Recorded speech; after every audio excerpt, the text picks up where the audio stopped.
What is good, everybody? Welcome to the Gold Standard Podcast here on the Gold Standard Podcast Network. I'm Rob Stats Guerrera. He is the human wet blanket, Levin Black. Levin, how are you adjusting to the offseason? I haven't even had time to process it. I've worked every single day since the Super Bowl. So, yeah, I have not adjusted at all. Great. I'm sorry. That's the truth. I have not had time. I haven't even been able to, fully process the loss. It basically just became, oh, yeah, that happened. I'll forget about it now. Yeah, we're all getting through it together. But it helps that, we're searching for a new defensive coordinator. The combine starts next week. We got free agency after that. So there are things coming up to sort of help us move on. I mean, certainly the rest of the league has moved on. It's not as painful for some of those other teams. So they're focused on the offseason. So we can do that.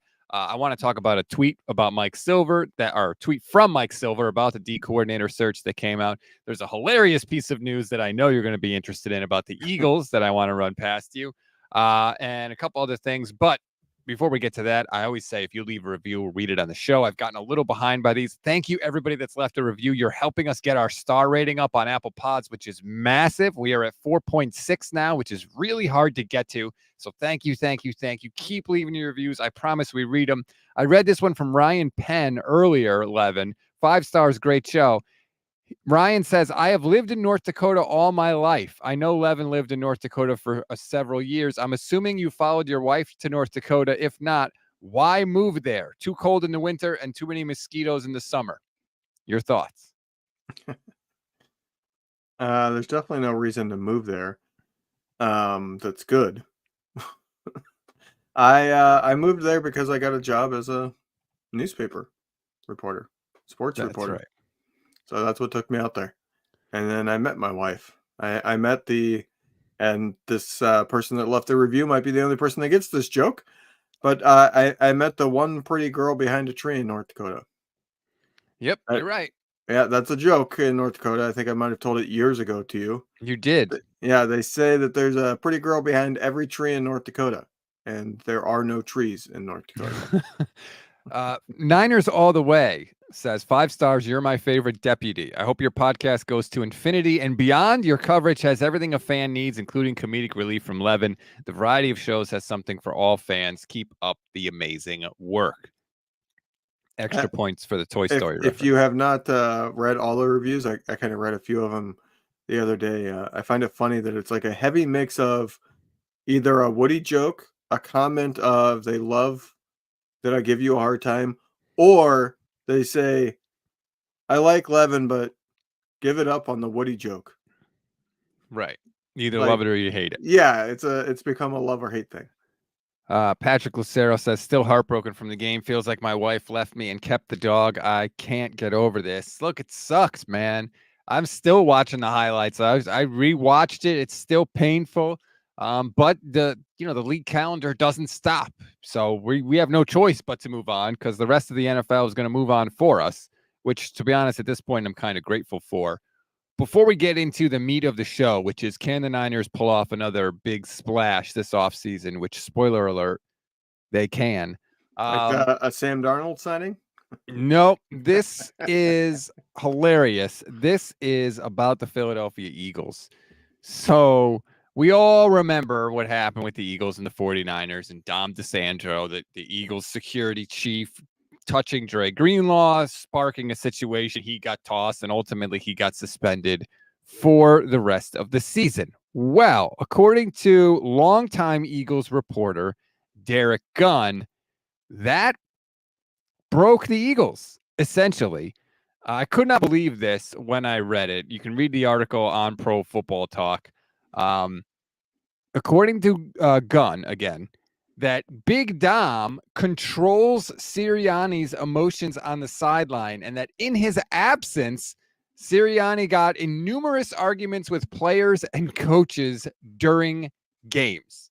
And we all know how the Eagles finished the season. Ultimately, they got wiped out of the playoffs by the Tampa Bay Buccaneers. Levin, your response to the idea that basically the 49ers broke the Eagles and that Big Dom not being on the sidelines contributed to their meltdown at the end of the year. I think we have a nickname for Nick Sirianni to go right along with Big Dom. He's Big Baby. I mean, come Like, on. what Big Dom must carry a pacifier around in a hoodie or something during the game. Like, seriously, if you're a head coach that needs a security guard to keep your emotions in check and reel you in during games so you don't openly argue with your own players, you're not mature enough to be a coach in the NFL. Not even a head coach. You're not mature enough to be a coach in the NFL. I mean, what now we know why he was so close to the sideline and so close to the action, right? Because you and I had been talking about that. Like, what is this guy doing touching the white part of the sideline? Like, he's right there next to Sirianni and Dre Greenlaw. Like, what is he doing there? He's making sure the head coach doesn't throw a temper tantrum and tick off his own team. I mean, I've never met Nick Sirianni. Maybe he's a nice guy in person. You know, people do change when they're on like the sideline. They're in the NFL like atmosphere. So maybe he's a great person, but boy, does he give me vibes of like a spoiled brat person that's just nobody likes to be around. Like the guy that has no actual friends. You know what I mean? He just gives off those vibes of somebody that's so full of themselves that they just can't comprehend that they're not this great everything person. I mean, it's just hilarious. Tanisha, apologies if I mispronounce your name. I think it's Tanisha, says that's some kitty crap. A grown man needs a babysitter. He doesn't need to be a coach in the NFL.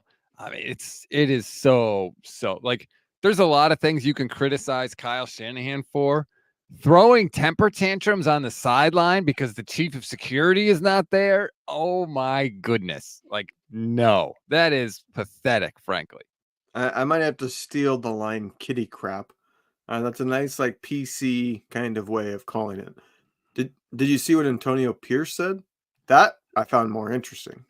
Yeah, about he wants to basically go to the Jordan rules for Patrick Mahomes that basically you got to get physical with him and, like you got to bring it a little extra when you play 15. Yeah. Like uh and it's also the Jordan rules also meant, and I think he was hinting at it when he said that on purpose.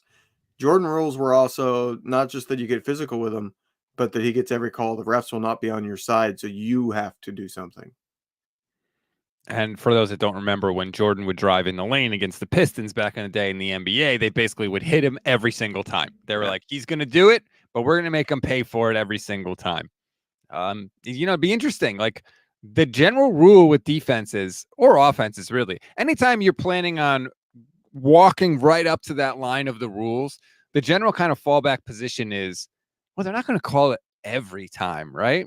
And officials generally don't. We saw it with the Seahawks, with the Legion of Boom. They would grab the hell out of you. And their philosophy was, yeah, we'll get a couple flags, but more often than not, we won't. So it's going to work. The Chiefs do it every single game with their offensive line. Hey, we're going to hold the shit out of you. And they might call it once, and we benefit the other 59 offensive plays. Or if it's a Super Bowl, we won't call it at all in any of their 4 Super Bowls. No, they'll just call it against their opponents. Yeah, we're definitely still not over the game. Okay. Anyway, I just thought that was hilarious, and I thought you'd enjoy it because you and I both had such a strong reaction when that had happened with Big Dom and all that stuff. That Eagles win was probably the most satisfying of the season for me, looking back at it now. And it's just hilarious. You find these things out after the fact. I didn't even think about that aspect of it. Because the Eagles did not win the division and the Cowboys did, that means they don't play each other. Right? The Niners, you're saying. Yeah, the Niners would have played the Eagles if they won the division. And that would have been a big thing because whether it's the 49ers, like if it ended up being a home game, do the 49ers bar Big Dom from entering the facility? Because they could do that if they really wanted to. You know what I mean? Like, oh, that would have been awesome. I would have honestly, loved if I was the 49ers, I would. You got into an altercation with one of our players on the sideline of a game. You don't get to be on our sideline. Yeah, I don't know how that works. If they can actually do that, I have no idea. They can. But yeah, the Niners, Bears, Lions, Jets, Patriots, Chiefs, Cowboys are the home games for the Niners next season. So there you go. That Cowboys game is going to be lit too again. But anyway, all right, let's get to the main thing I want to talk about today, Levin, and that is, can the 49ers make another big splash? We were sitting here at this year last time saying, the Niners roster is kind of set. They're maybe going to add a piece here and there. And then boom, Javon Hargrave signed it. We were like, holy hell, I can't believe they did this. How did they do this? This is completely unbelievable. Do you think that Shanahan and Lynch are willing to make that kind of a splash again? I don't know if they are willing, but their hands might get tied because it might become a no-brainer because somebody takes a huge pay cut. If Joey Bosa gets released, as is being reported, is a strong possibility. I think there's a better chance than not he ends up on the 49ers. And Nick Bosa actually commented on it, saying he knows Joey doesn't have any money issues or something along those lines, meaning, yeah, Joey will take a pay cut. And both Bosas have already talked about how, yes, they want to play with each other at some point in their careers. So this is Joey Bosa has to be at this point incredibly frustrated that he hasn't been on a winner. So why not go sign for, 8 to 10 million or maybe even like 13, 14 million the Niners could do over like a 1 or 2 year contract, play with your brother and be on a Super Bowl contender. And if he could actually stay healthy, having both of them, yeah, that defense isn't getting stopped no matter how much you hold. Well, the problem is Joey Bosa can't stay healthy, but Yeah. if he did become available, I do think the 49ers would at least look into it for that reason. Well, you would have to know, like, Nick will know whether or not you truly tried. This isn't a case where you could tell the player, oh, yeah, we're trying. Oh, he just wanted too much money or it just didn't work out. He wasn't really interested. No, Nick's going to know exactly how the Niners are negotiating and exactly what they've said to Joey. True.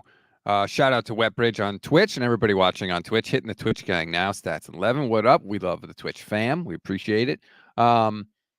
Here's the deal. As much as we like to hem and haw about the 49ers cap space, and they certainly need as much money as they could get. But if you restructure Trent Williams and you restructure Eric Armstead and Fred Warner, Trent Williams alone could save you $14 million a year. You get about $12 million with Armstead, and you get about $30 million over the next 3 years if you restructure Fred Warner. Not to mention Kyle Juszczyk, which, by the way, I've already said my piece on that. I think he should be cut unless he wants to play for $1 million, but they're probably not going to do that because he's coach's buddy. So they'll probably restructure him, but that's going to save you probably $4 or $5 million. The Niners are rolling over some cap room as well. So if they want to make a splash, Levin, I think they can do it. It would take some legwork, but that's never stopped them before. Here's the thing about those renegotiations. The way in which they do that and they save, the details are they take your salary and turn it into a bonus, which then allows it to be spread out all the remaining years of the contract. And the Niners are one of the teams that do this all the time. There's literally like 7 or 8 players on the roster that have at least one void year. And what the void year is a fake extra year that helps you divide that cap hit that you just turned into a signing bonus over an extra year. The benefit of that is your first year is cheaper. The downside of that is when the player becomes a free agent and leaves, that void year still has a dead cap hit that's prorated signing bonus. They've done it so much with certain players. I don't see how they can do it again. Eric Armstead right now has 3 void years on his contract already, and I'm looking here to get the number right. He has, when he is a free agent, a dead cap hit of $15.5 million already. They can't shift more into that. Like, they're running up against the wall. Yes, the cap can be manipulated, but the Niners have been doing it for 4 years at this point. So they're at the point where the players that they've been able to manipulate, you're pushing the point where you can't really keep doing it. That's the point I was making on Deebo Samuel. Yes, if you trade him, he has a near $23 million dead cap hit, right? So you only save a couple million. But if you don't trade him and you let him play out the last 2 years of his contract, he's still going to have more than a $15 million dead cap hit. So the dead cap hit for trading now versus keeping him through the remainder of his contract is an $8 million difference. Yeah, you don't want the huge dead cap hit for a player that's still a good player, but at the same time, it does save you money, and it saves you an insane amount of money the following year because now he's fully off your books already. It comes down to how much you want to hold your nose, basically. How much you want to just hold your nose and swallow and push that can down the road. You do eventually have to pay it.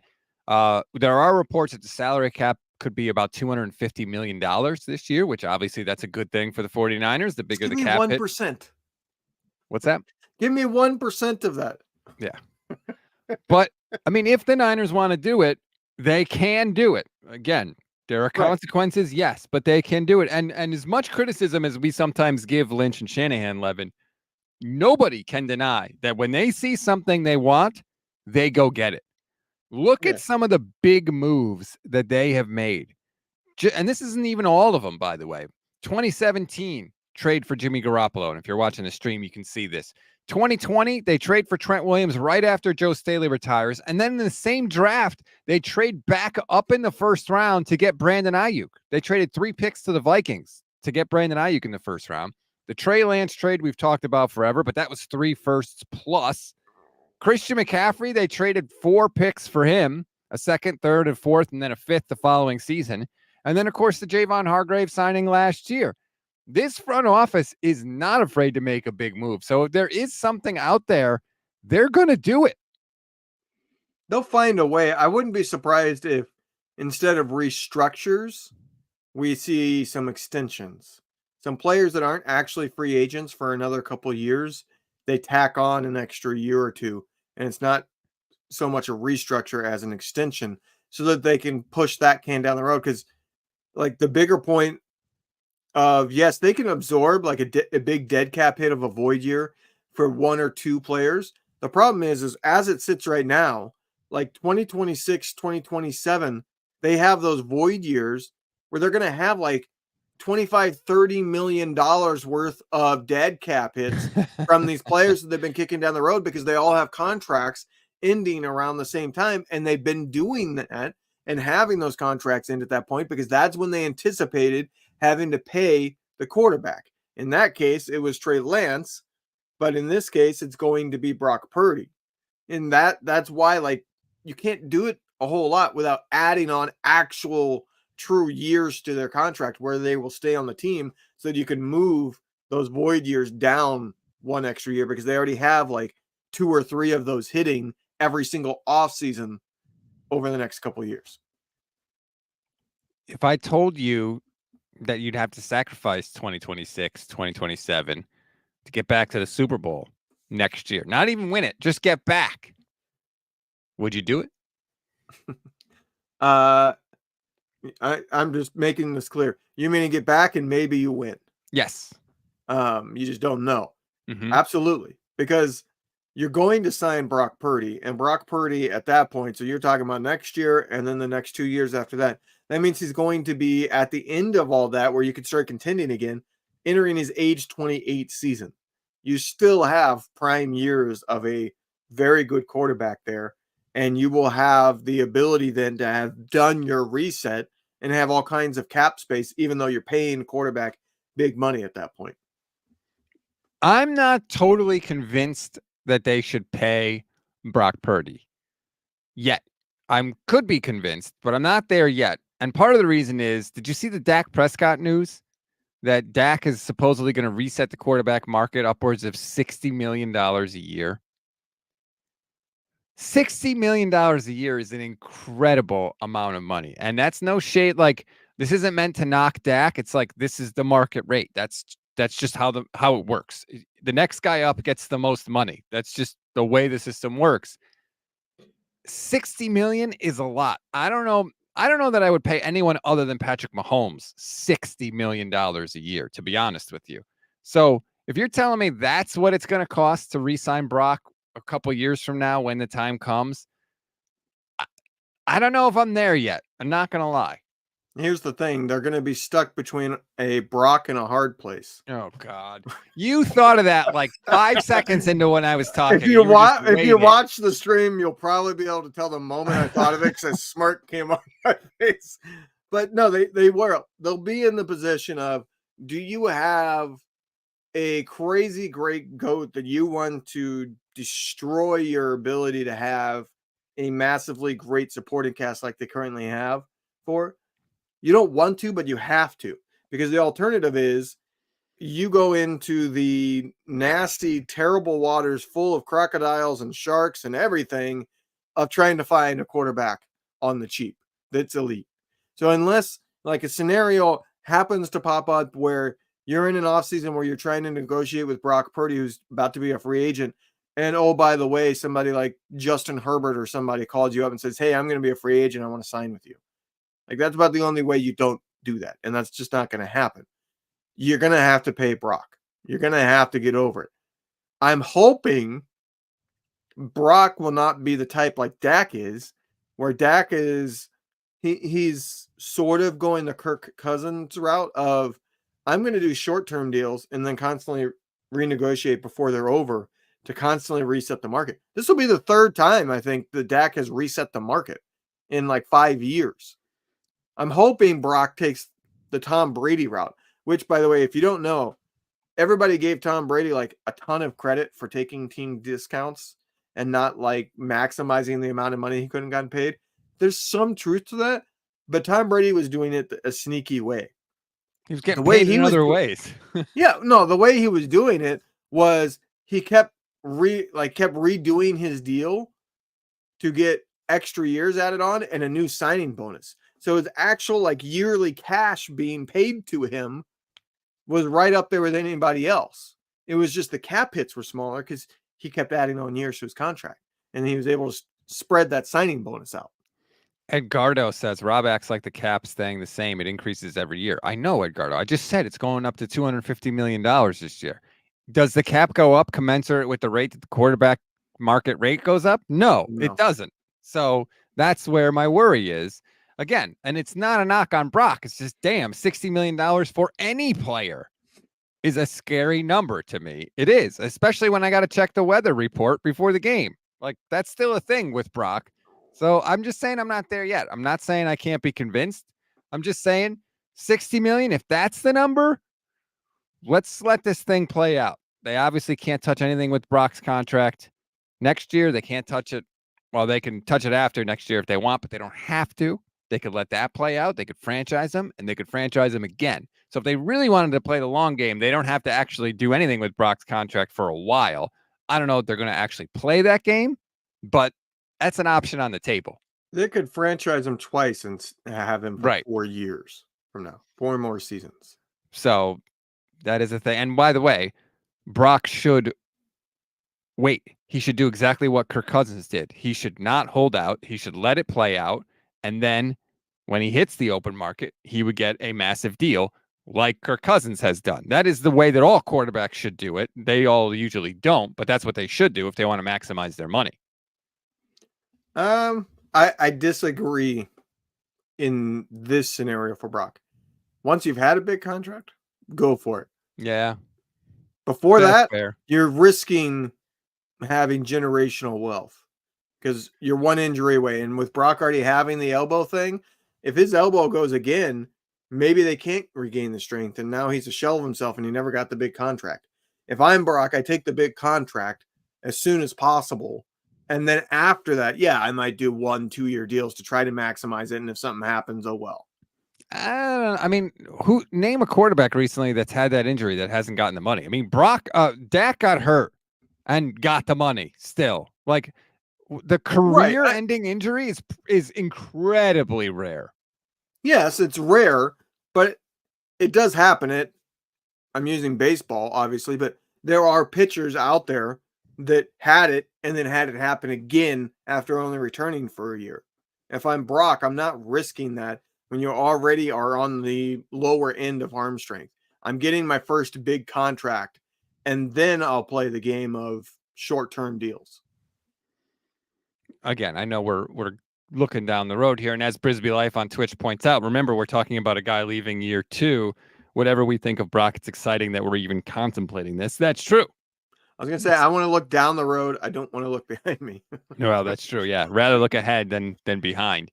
It is nice to go into an offseason with no quarterback controversy whatsoever. Oh, Like, there will be because they're signing somebody as a backup, and Niner fans no, I care. don't. I mean, some host brought up the backup quarterback all last off season. I don't know who that was. That was a little different. We didn't have a guy set the franchise passing yardage record, if you recall. The only way that, to me, the backup quarterback thing would even become a thing at all was if they signed Jimmy Garoppolo after he got cut. That would be it, and I that's don't see not that happen. happening. No. Yeah. I don't know who they're going to get as a backup. I would personally prefer them to. I mean, Brock acts like a vet as it is, so you don't need some vet to come in here and help him out, right? To me, it's draft a guy. Draft somebody in like the 4th, 5th, 6th, 7th rounds. That's where I'm at with it. I don't know. It's an interesting question. Like, what kind of person do you want to be a backup quarterback?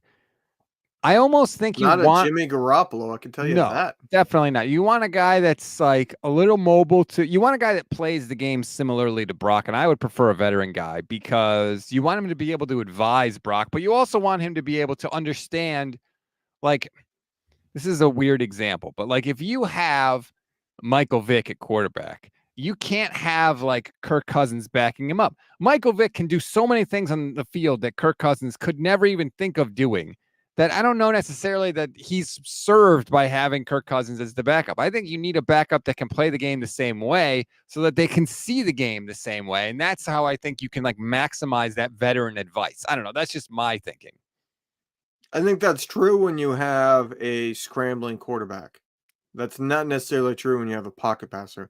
Because whether you're a scrambler or not, you have to be able to be a pocket passer. You have to be able to read a defense no matter Right. what. So I don't think that necessarily applies in Brock's case.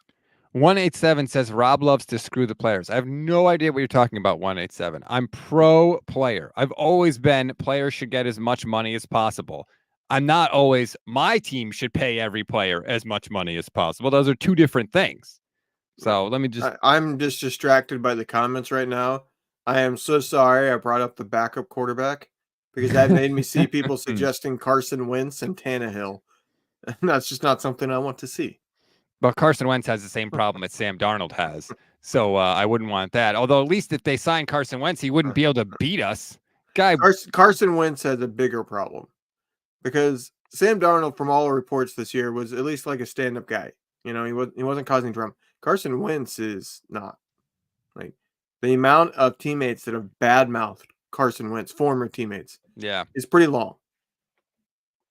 So John Hines says, Rob, why haven't you put up your Purdy Mr. Relevant 12 by 18 piece up in your background? You mean this one, John, that I currently have in my hand right here? I don't have any room for it. Honest to God, I tried to find make room, you jerk. I can't. It's too big. It doesn't fit with the shelves. I got to figure out where to put it, but I have it. It's right here in my studio. I love it. Thank you very much for sending it to me. I know your lovely wife painted it. It's fantastic. I have to find a way to put it up. That's the honest truth. Do us all a favor and just have you sit off camera, put the picture in the chair. I'll just shout into the microphone. The 49ers made a signing. Yeah, that would be so much better. Yeah, I'm sure a lot of people would agree with you. So anyway, taking this full circle back to where we started, I think the 49ers can make a splash this offseason. I don't even know what I would want that to be necessarily. Yeah, I don't know what position I would want it to be. I would want it to be offensive line, frankly. But I don't think that necessarily free agency is the best way to go or offensive line. I think they would have to trade up for a higher draft pick, and then maybe, you can really go big on the offensive line. Everyone likes to say, like, oh, you don't need to have a bunch of good players on the offensive line in this system. But if you could get it, shouldn't you do it? Like, that's my philosophy. If you can add good players, add them, especially if they're rookies. It's pretty rare a really good offensive lineman is allowed to hit free agency. Right. If they're good, the team makes sure they're paid. Mm-hmm. If they're not good, they let other teams pay them. And we just got a recent example of that with Mike McGlinchey. People thought, oh, he's not bad. He's not great in pass protection, but boy, is he great in run blocking. blocking. And no, he's just not good. I agree. Not the 49ers have been good at that, recognizing like, yes, this player is good, but are they good enough to earn a market rate contract? No. And they were smart to do that. And your feeling on Colton McKivitz shouldn't change your feeling on what they did with McGlinchey. Like those are two separate issues. Is Mike McGlinchey good enough to earn a market rate contract? No. Okay. You move on from him. That's the right decision. Now, replacing them with Colton McKivitz with no rookies drafted and no real competition is a whole separate thing.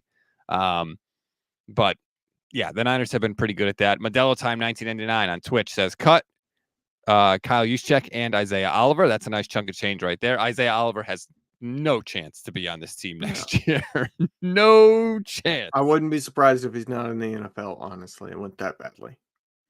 It was, yeah, and it went badly fast. Like before the year even began, Kyle Shanahan said he's not a guaranteed starter. Like, Yeah. oh man, that didn't take long. Andre, sorry. I was going for a comment. I'm trying to get in here. Can I have a turn, please, to give my wife some attention? Go ahead. My wife says, bring Jim Harbaugh back. He was my favorite part of football, only half kidding. She knows he's a head coach in the NFL. I'm just putting that up there because that just shows you how many Charger games I'm going to have to watch when they're not on at the same time as the Niners this next season. You'll see some good Harbaugh sideline freakouts, I'm sure. I do look forward to seeing those again.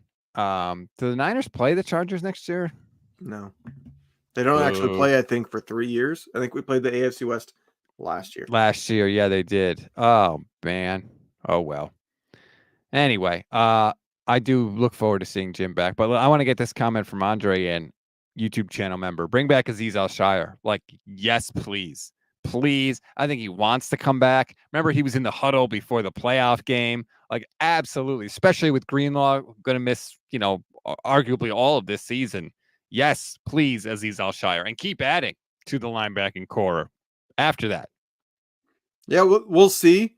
Because Quan Alexander was also an extremely popular player. He interacted with Niner players in social media while he was a free agent after he finished with the Saints, and yet he was never brought back. So we'll see. I hope they do. You got to at least look into it. Like, clearly he still has an attachment to this team and they have a need. So that's generally a good combination.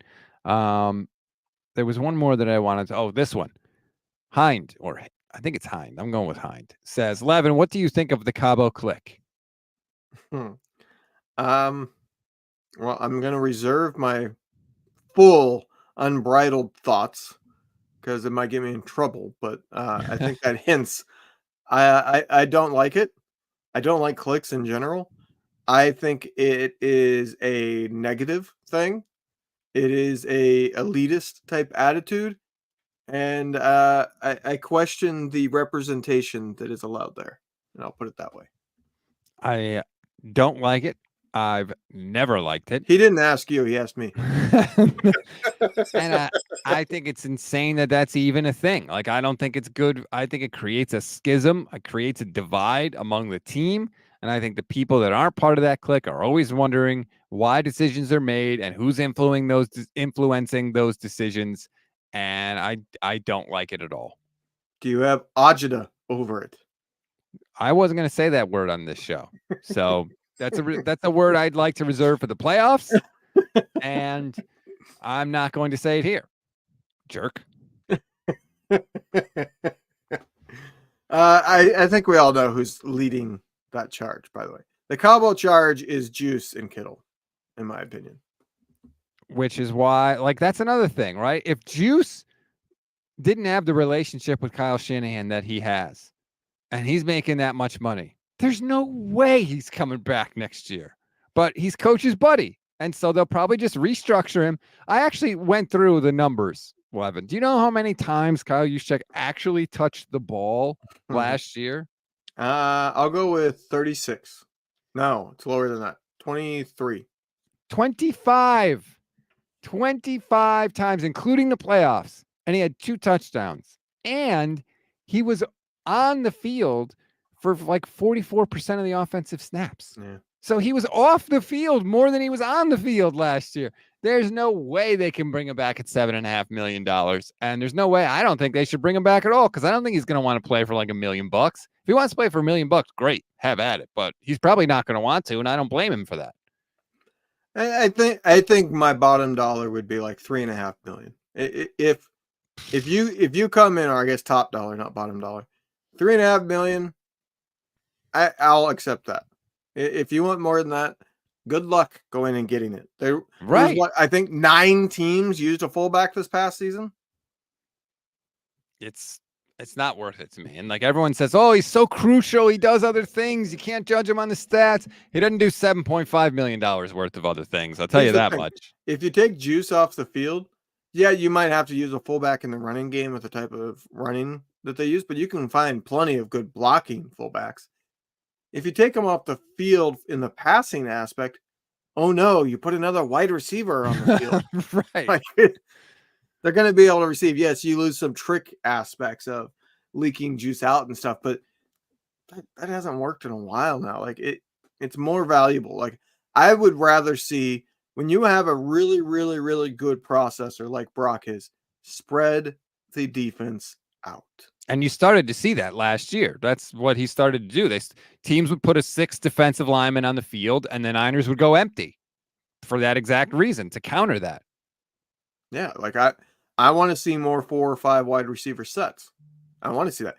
I want to see a 4 wide receiver, 1 tight end set where that tight end is George Kittle and he's lined up in the slot or out wide. Like you don't have to have him on the line. Right. I completely agree. I would like to see the end of George Kittle in the backfield for all time. Now, I mentioned this earlier in the show. Shame on me for not getting to it. Did you see Mike Silver's tweet today about the Niners defensive coordinator search? He writes, in NFL coaching circles, there's a belief that Kyle Shanahan is preparing to fill the Niners' vacant DC opening from within. That said, this has been one of the more secretive searches in recent memory, so until there's an announcement, feel free to dream those big dreams.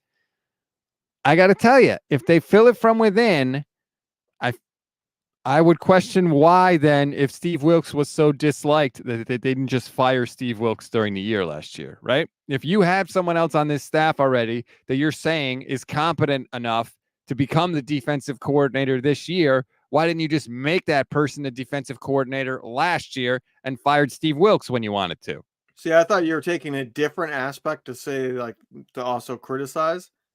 If you're saying somebody on this staff is capable of being a defensive coordinator, then what the hell changed in 1 year? Because this is the same staff that was here last offseason when you felt the need to bring in Steve Wilks. That too. None of these guys are like got only a year or two under their belt of being a coach. A lot of these guys are very long time defensive coaches who either haven't been a coordinator in a really long time or have never been a coordinator, with some of them flat saying, I don't want to be a coordinator.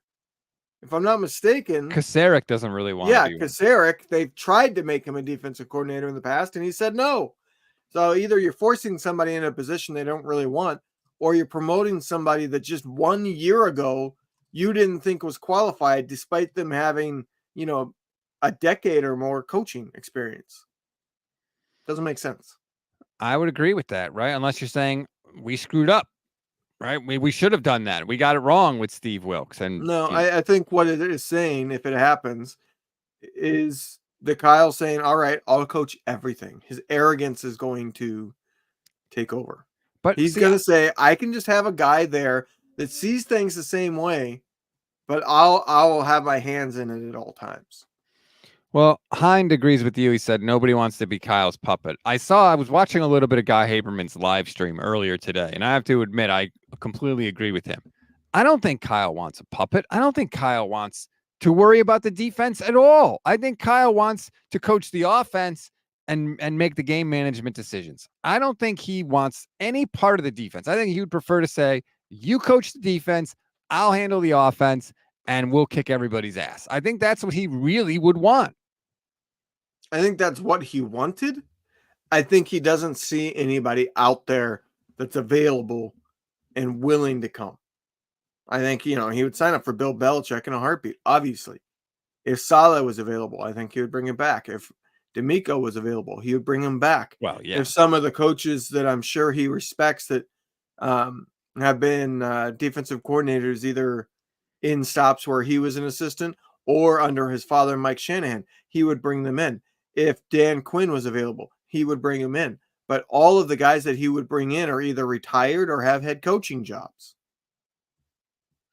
Right. And so people saying too, like, oh, go get Bill Belichick. Like, maybe Bill Belichick doesn't want to be like, it's not like Bill Belichick's out there saying, hire me, please. Like, it's not just a question of whether or not Kyle thinks of it. Bill has to also be willing to do it. That's the other part of this.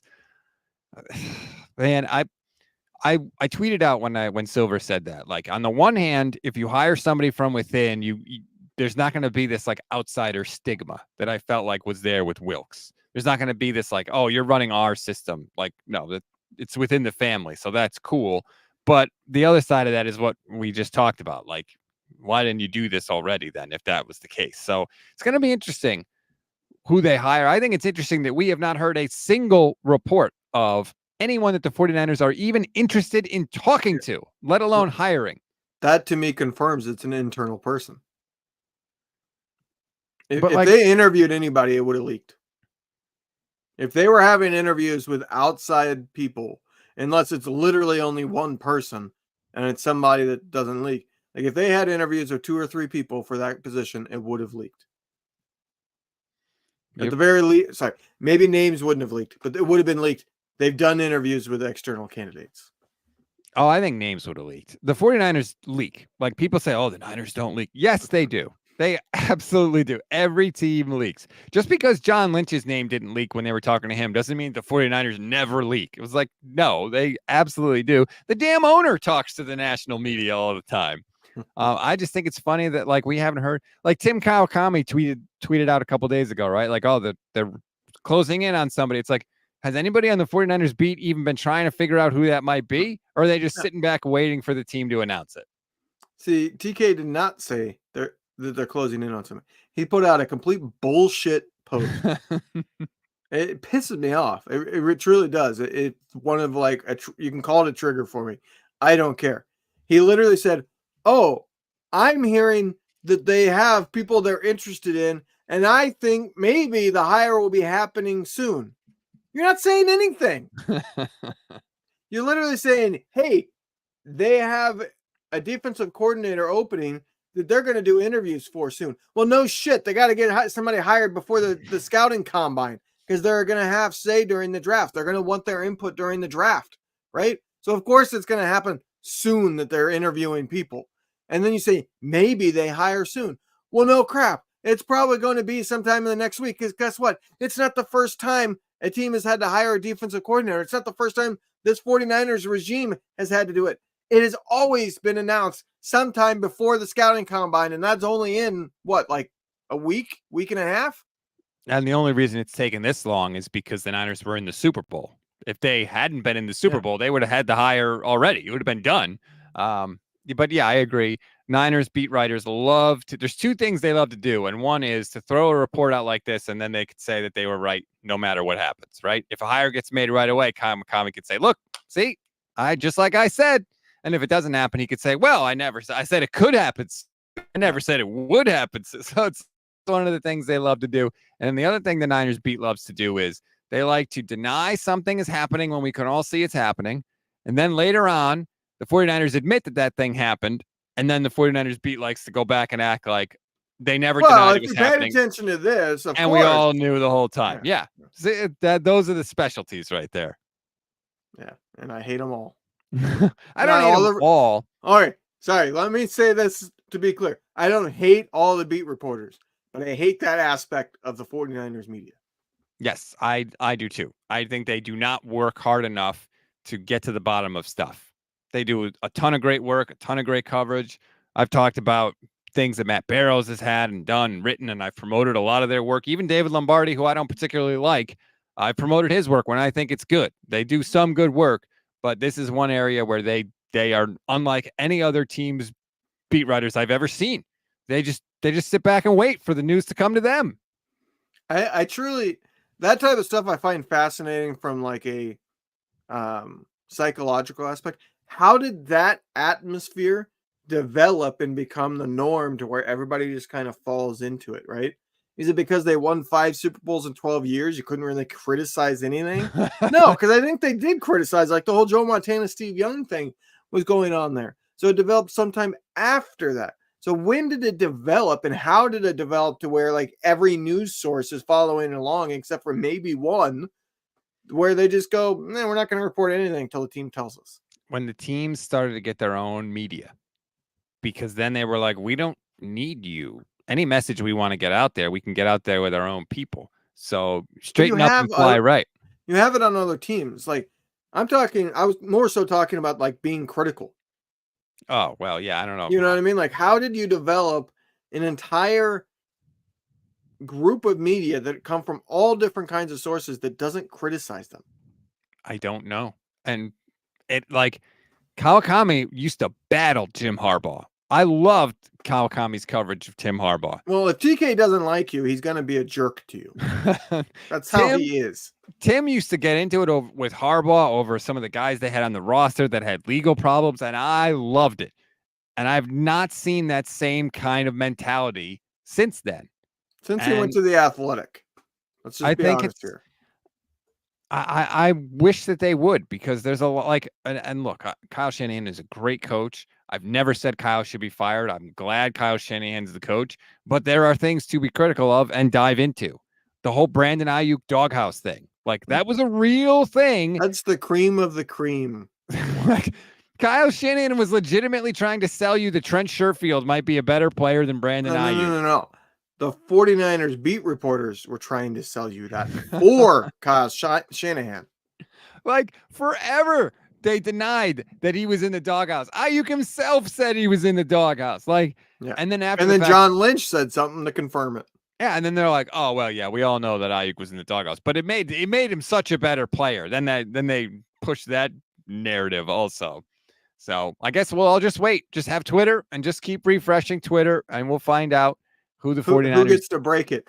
Is Mayoko going to break it, or is it going to be a national person? National, 100% national. I would bet. That's what I think. All the money. Rappaport, I think. Rappaport lately has been getting a lot of the Niners. Thanks. Yep. I think it's absolutely not going to be a local guy. I would put a large amount. If I could put that on DraftKings right now. Well, Mayoko, if I'm not mistaken, he did break Wilkes being let go.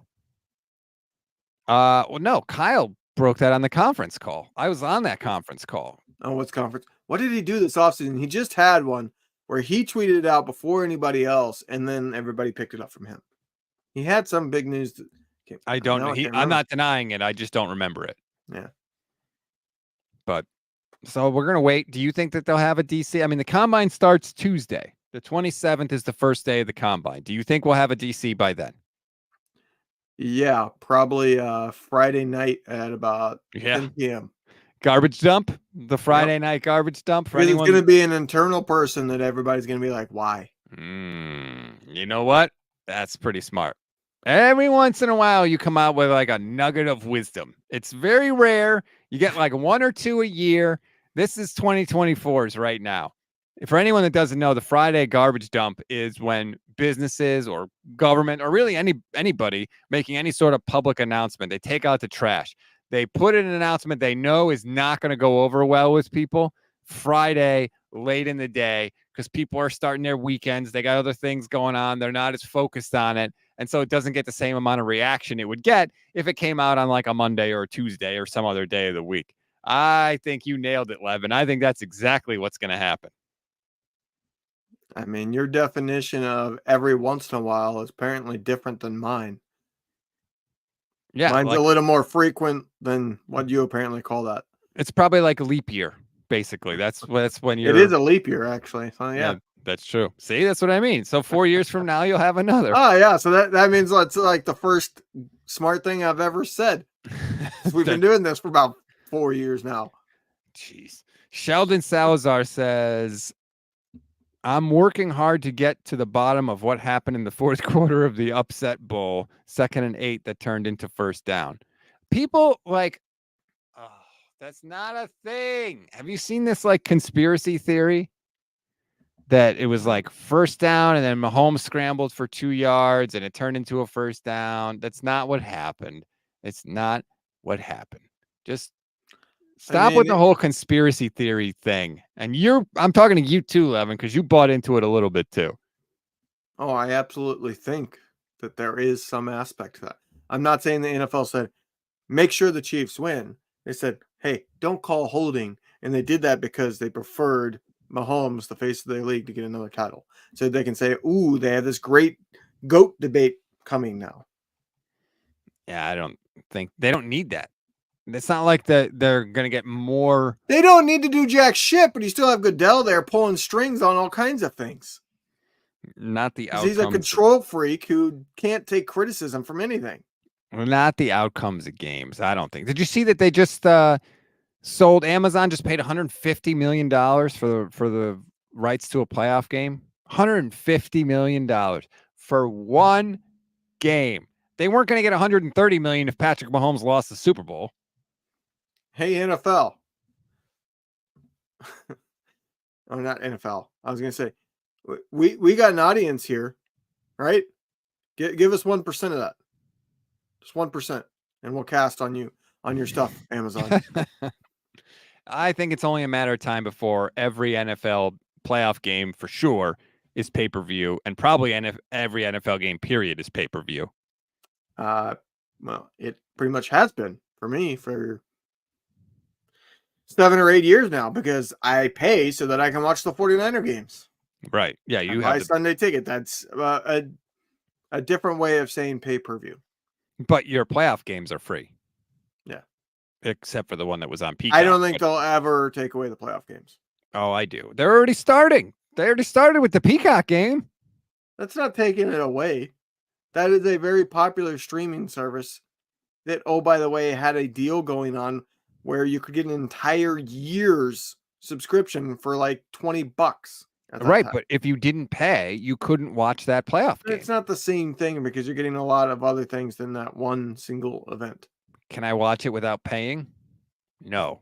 That's pay-per-view. That's the definition of pay-per-view. Just because they also throw in a whole bunch of other stuff. Don't be fooled, Levin. Rob, what games have you paid or have you watched that you weren't supposed to pay in some way to have watched? And I'm saying supposed for a reason. What games have I watched that I should have? Could you watch Niner games if you didn't pay? Yes, you can watch. There are illegal streams you can watch. Yeah, that's what I'm saying. You find other alternatives, but in reality, what you were supposed to do is pay to watch it. When they broadcast the games, you're supposed to pay for cable. It's just a different version of cable. It's streaming. It's still cable. It's the same thing. It's the same content that was in cable. It just went the streaming method. Well, yeah, now it is. It's ridiculous. If you That's what I'm saying. So you didn't consider cable pay-per-view. So Peacock is not pay-per-view. It used to be, but you're forgetting the fact that the playoff games used to be on over-the-air TV. You didn't have to buy any package ever to get the playoff games, and now you have to pay. Well, at least for that one game. Tyler, a wise guy, says, my guess, the Niners' next defensive coordinator will be Nick Sorensen in-house or Chris Kiffin. I think Kyle knows how important Ayuk is. Plus, Kyle won't trust a rookie. Okay, that's two different things there. I do think that Kyle doesn't trust rookies. I read a quote from him recently that basically rookie wide receivers do at least one thing a day that ticks him off.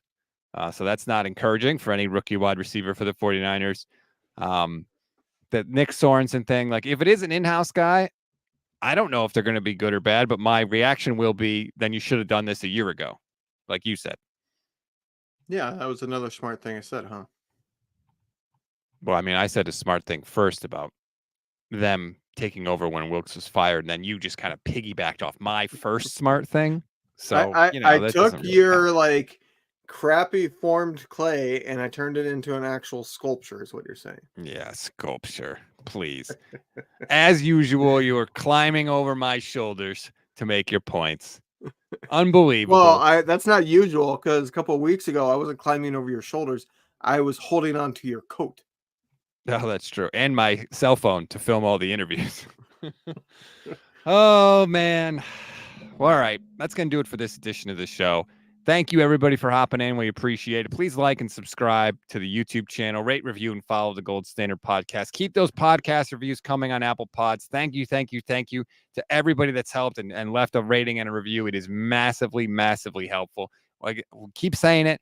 We're not going anywhere throughout the offseason. We'll be here. Combine starts next week. We'll have boots on the ground at the Combine in Indianapolis. Jason Aponte will be in Indy covering the Combine for you. And we can all get on board now. We can go full Combine coverage because the Niners have 11 draft picks, including a first-round pick. So there's plenty more coming up. Obviously, free agency in a couple of weeks in March. We will be here for all of it. So if you just gave us a try for the playoff run, stick around. I promise you, we will earn your time. We will be here when Sam Darnold gets a new contract with the 49ers. There's a non-zero possibility of that happening. I'm aware. That's a legit thing. He became the backup, and he did what the backup was supposed to be. Unnoticed. Right. A person that never, ever has to play, although he did play that last game. He did a wonderful job, too. Really hard to hold on to the ball while moving your feet. Yeah, it's tough to run and carry a football at the same time. Just ask Christian McCaffrey. Oh, too soon? Yeah, that's not fun. All right. Enjoy the rest of your Wednesday. Excuse me. In the show on a jerk comment. It's sort of our thing. Have a good one, everybody.